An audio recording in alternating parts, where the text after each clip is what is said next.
नवरात्रि व्रत पूजा विधि एवं व्रत कथा। नवरात्रि व्रत के दिन प्रातःकाल उठकर स्नान करके मंदिर में जाकर नवरात्रि में दुर्गा जी का ध्यान करके कथा पढ़नी चाहिए। कन्याओं के लिए ये व्रत विशेष फलदायक है। श्री जगदम्बा जी की कृपा से सभी विघ्न दूर होते हैं। कथा के अंत में बारंबार दुर्गा माता तेरी सदा ही जय हो का उच्चारण करना चाहिए। कथा इस प्रकार है। बृहस्पति जी बोले, हे ब्राह्मण, आप अत्यंत बुद्धिमान, सर्वशास्त्र और चारों वेदों को जानने वालों में श्रेष्ठ हो। हे प्रभु, कृपा कर मेरा वचन सुनो। चैत्र, अश्विन और आषाढ़ मास के शुक्ल पक्ष में नवरात्र का व्रत और उत्सव क्यों किया जाता है? हे भगवान, इस व्रत का फल क्या है? किस प्रकार करना उचित है और पहले इस व्रत को किसने किया, सो विस्तार से कहो। बृहस्पति जी का ऐसा प्रश्न सुनकर ब्रह्मा जी कहने लगे, हे बृहस्पति, प्राणियों का हित करने की इच्छा से तुमने बहुत ही अच्छा प्रश्न किया। जो मनुष्य मनोरथ पूर्ण करने वाली दुर्गा, महादेवी, सूर्य और नारायण का ध्यान करते हैं, वे मनुष्य धन्य हैं। यह नवरात्र व्रत संपूर्ण कामनाओं को पूर्ण करने वाला है। इसके करने से पुत्र चाहने वालों को पुत्र, धन चाहने वालों को धन, विद्या चाहने वालों को विद्या और सुख चाहने वालों को सुख मिल सकता है। इस व्रत को करने से रोगी मनुष्य का रोग दूर हो जाता है और कारागार हुआ मनुष्य बंधन से छूट जाता है। मनुष्य की तमाम आपत्तियां दूर हो जाती हैं और उसके घर में संपूर्ण संपत्तियां आकर उपस्थित हो जाती हैं। बंध्या और काक बंध्या को इस व्रत के करने से पुत्र उत्पन्न होता है। समस्त पापों को दूर करने वाले इस व्रत को करने से ऐसा कौन सा मनोबल है जो सिद्ध नहीं हो सकता? जो मनुष्य अलभ्य मनुष्य देह को पाकर भी नवरात्र का व्रत नहीं करता, वह माता पिता से हीन हो जाता है, अर्थात उसके माता पिता मर जाते हैं और अनेक दुखों को भोगता है। उसके शरीर में कुष्ठ हो जाता है और अंग से हीन हो जाता है। उसके संतानोत्पत्ति नहीं होती है। इस प्रकार वह मूर्ख अनेक दुख भोगता है। इस व्रत को ना करने वाला निर्दयी मनुष्य धन और धान्य से रहित हो भूख और प्यास के मारे पृथ्वी पर घूमता है और गूंगा हो जाता है। जो विधवा स्त्री भूल से इस व्रत को नहीं करती, वह पतिहीन होकर नाना प्रकार के दुखों को भोगती है। यदि व्रत करने वाला मनुष्य सारा दिन का उपवास ना कर सके, तो एक समय भोजन करे और उस दिन बांधवों सहित नवरात्र व्रत की कथा करे। हे बृहस्पति, जिसने पहले इस व्रत को किया है, उसका पवित्र इतिहास मैं तुम्हें सुनाता हूँ। तुम सावधान होकर सुनो। इस प्रकार ब्रह्मा जी का वचन सुनकर बृहस्पति जी बोले, हे ब्राह्मण, मनुष्यों का कल्याण करने वाले इस व्रत के इतिहास को मेरे लिए कहो। मैं सावधान होकर सुन रहा हूँ। आपकी शरण में आए हुए मुझ पर कृपा करो। ब्रह्मा जी बोले, पीठत नाम के मनोहर नगर में एक अनाथ नाम का ब्राह्मण रहता था। वह भगवती दुर्गा का भक्त था। उसके संपूर्ण सद्गुणों से युक्त मनो ब्रह्मा की सबसे पहली रचना हो ऐसी यथार्थ नाम वाली सुमति नाम की एक अत्यंत सुंदर पुत्री उत्पन्न हुई। वह कन्या सुमति अपने घर के बालकपन में अपनी सहेलियों के साथ क्रीड़ा करती हुई इस प्रकार बढ़ने लगी जैसे शुक्ल पक्ष में चंद्रमा की कला बढ़ती है। उसका पिता प्रतिदिन दुर्गा की पूजा और होम करता था। उस समय वह भी नियम से वहां उपस्थित होती थी। एक दिन वह सुमति अपनी सखियों के साथ खेलने लग गई और भगवती के पूजन में उपस्थित नहीं हुई। उसके पिता को पुत्री की ऐसी असावधानी देखकर क्रोध आया और पुत्री से कहने लगा कि हे दुष्ट पुत्री, आज प्रभात से तुमने भगवती का पूजन नहीं किया। इस कारण मैं किसी कुष्ठी और दरिद्री मनुष्य के साथ तेरा विवाह करूंगा। इस प्रकार कुपित पिता के वचन सुनकर सुमति को बड़ा दुख हुआ और पिता से कहने लगी कि हे पिताजी, मैं आपकी कन्या हूँ। मैं आपके सब तरह से अधीन हूँ। जैसी आपकी इच्छा हो वैसे ही करो। राजा कुष्ठी अथवा किसी के साथ जैसी तुम्हारी इच्छा हो मेरा विवाह कर सकते हो, पर होगा वही जो मेरे भाग्य में लिखा है। मेरा तो इस पर पूर्ण विश्वास है। मनुष्य जाने कितने मनोरथों का चिंतन करता है, पर होता वही है जो भाग्य में विधाता ने लिखा है। जो जैसा करता है उसको फल भी उस कर्म के अनुसार मिलता है, क्योंकि कर्म करना मनुष्य के अधीन है, पर फल देव के अधीन है।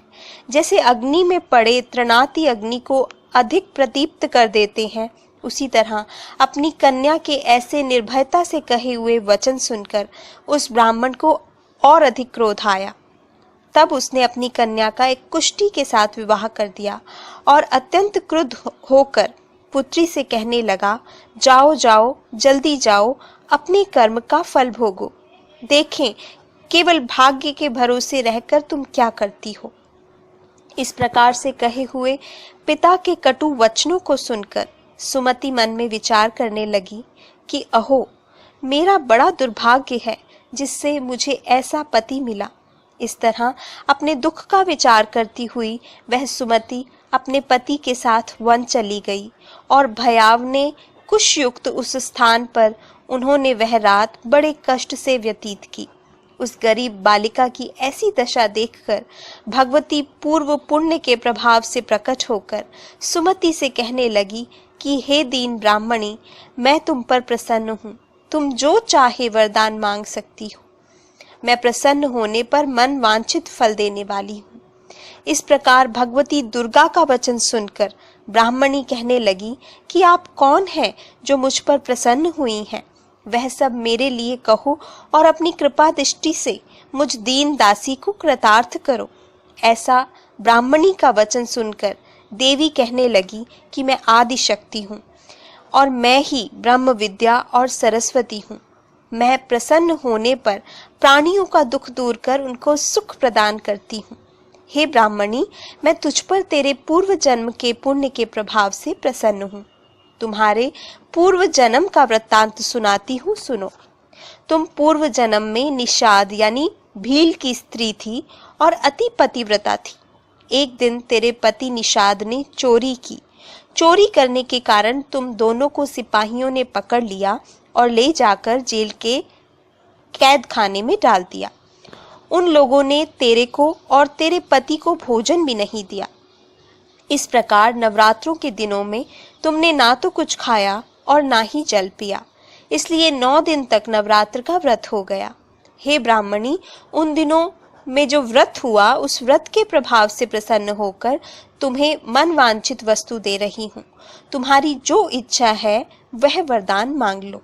इस प्रकार दुर्गा के कहे हुए वचन सुनकर ब्राह्मणी बोली कि अगर आप मुझ पर प्रसन्न हो तो हे दुर्गे, आपको मैं प्रणाम करती हूँ। कृपा करके मेरे पति के कुष्ठ को दूर कर दो। देवी कहने लगी कि उन दिनों में जो तुमने व्रत किया था उस व्रत के 1 दिन का पुण्य अपने पति का कुष्ठ दूर करने के लिए अर्पण करो।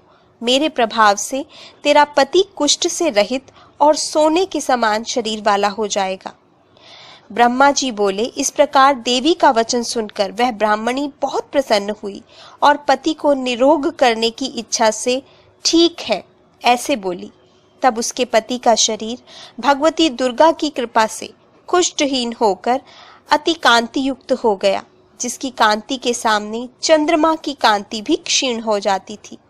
वह ब्राह्मणी पति की मनोहर देह को देखकर देवी को अति पराक्रम वाली समझकर स्तुति करने लगी कि हे दुर्गे, आप दुर्गति को दूर करने वाली, तीनों जगत की संताप को हरने वाली, समस्त दुखों को दूर करने वाली, रोगी मनुष्यों को निरोग करने वाली, प्रसन्न होने पर मन वांछित वस्तु को देने वाली और दुष्ट मनुष्य का नाश करने वाली हो।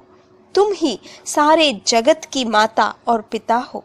हे अम्बे, मुझ अपराध रहित अबला की मेरे पिता ने कुष्ठी के साथ विवाह कर मुझे घर से निकाल दिया।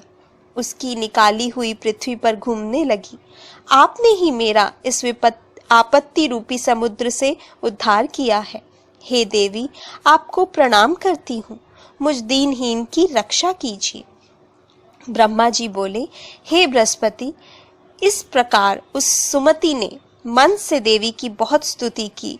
उससे हुई स्तुति सुनकर देवी को बहुत संतोष हुआ और ब्राह्मणी से कहने लगी, हे ब्राह्मणी, उदालय नाम का अति बुद्धिमान, धनवान, कीर्तिवान और जितेंद्रिय पुत्र तुझे शीघ्र होगा। ऐसा कहकर वह देवी उस ब्राह्मणी से फिर कहने लगी कि हे ब्राह्मणी, और जो कुछ तेरी इच्छा हो वही मनवांछित वस्तु मांग सकती है। ऐसा भगवती दुर्गा का वचन सुनकर सुमति बोली कि हे भगवती दुर्गे, अगर आप मेरे ऊपर प्रसन्न हैं तो कृपा कर मुझे नवरात्रि व्रत विधि बताइए। हे दयावंती, जिस विधि से नवरात्रि व्रत करने से आप प्रसन्न होती हैं, उस विधि और उसके फल को मेरे लिए विस्तार से वर्णन कीजिए। इस प्रकार ब्राह्मणी के वचन सुनकर दुर्गा कहने लगी, हे ब्राह्मणी, मैं तुम्हारे लिए संपूर्ण पापों को दूर करने वाली नवरात्र व्रत विधि को बतलाती हूँ, जिसको सुनने से समस्त पापों से छूटकर मोक्ष की प्राप्ति होती है। आश्विन मास के शुक्ल पक्ष की प्रतिपदा से लेकर 9 दिन तक विधि पूर्वक व्रत करें। यदि दिन भर का व्रत ना कर सके तो एक समय भोजन करें। पढ़े लिखे ब्राह्मणों से पूछकर कलश स्थापना करें और वाटिका बनाकर उसको प्रतिदिन जल से सींचे। महाकाली, महालक्ष्मी और सरस्वती इनकी मूर्तियां बनाकर उनकी नित्य विधि सहित पूजा करें और पुष्पों से विधि पूर्वक अर्घ्य दें। बिजोरा के फूल से अर्घ्य देने से रूप की प्राप्ति होती है। जायफल से कीर्ति, दाख से कार्य की सिद्धि होती है। आंवले से सुख और केले से भूषण की प्राप्ति होती है। इस प्रकार फलों से अर्घ्य देकर यथाविधि हवन करें। खांड, घी, गेहूं, शहद, जौ, तिल, बिल्वा, नारियल, दाख और कदम्ब, इनसे हवन करें। गेहूं होम करने से लक्ष्मी की प्राप्ति होती है। खीर और चंपा के पुष्पों से धन और पत्तों से तेज और सुख की प्राप्ति होती है। आंवले से कीर्ति और केले से पुत्र होता है। कमल से राज सम्मान और दाखों से सुख संपत्ति की प्राप्ति होती है। खंड, घी, नारियल, जौ और तिल, इनसे तथा फलों से होम करने से मन वांछित वस्तु की प्राप्ति होती है। व्रत करने वाला मनुष्य इस विधान से होम कर आचार्य को अत्यंत नम्रता से प्रणाम करे और व्रत की सिद्धि के लिए उसे दक्षिणा दे। इस महाव्रत को पहले बताई हुई विधि के अनुसार जो कोई करता है, उसके सब मनोरथ सिद्ध हो जाते हैं। इसमें तनिक भी संशय नहीं है। इन 9 दिनों में जो कुछ दान आदि दिया जाता है, उसका फल करोड़ों गुना मिलता है। इस नवरात्र के व्रत करने से ही अश्वमेध यज्ञ का फल मिलता है। हे ब्राह्मणी, इस संपूर्ण कामनाओं को पूर्ण करने वाले उत्तम व्रत को तीर्थ मंदिर अथवा घर में ही विधि के अनुसार करना। ब्रह्मा जी बोले, हे बृहस्पति, इस प्रकार ब्राह्मणी को व्रत की विधि और फल बताकर देवी अंतर्ध्यान हो गई। जो मनुष्य या स्त्री इस व्रत को भक्ति पूर्वक करता है, वह इस लोक में सुख पाकर अंत में भी दुर्लभ मोक्ष को प्राप्त करता है। हे बृहस्पति, यह दुर्लभ व्रत का महात्म्य मैंने तुम्हारे लिए बताया है। बृहस्पति जी कहने लगे, हे ब्राह्मण, आपने मुझ पर अति कृपा की जो अमृत के समान इस नवरात्र व्रत का महात्म्य सुनाया। हे प्रभु, आपके बिना और कौन इस महात्म्य को सुना सकता है। ऐसे बृहस्पति जी के वचन सुनकर ब्रह्मा जी बोले, हे बृहस्पति, तुमने सब प्राणियों का हित करने वाले इस अलौकिक व्रत को पूछा है, इसलिए तुम धन्य हो। यह भगवती शक्ति संपूर्ण लोकों का पालन करने वाली है। इस महादेवी के प्रभाव को कौन जान सकता है। सब प्रेम से बोलो, दुर्गा मैया की जय।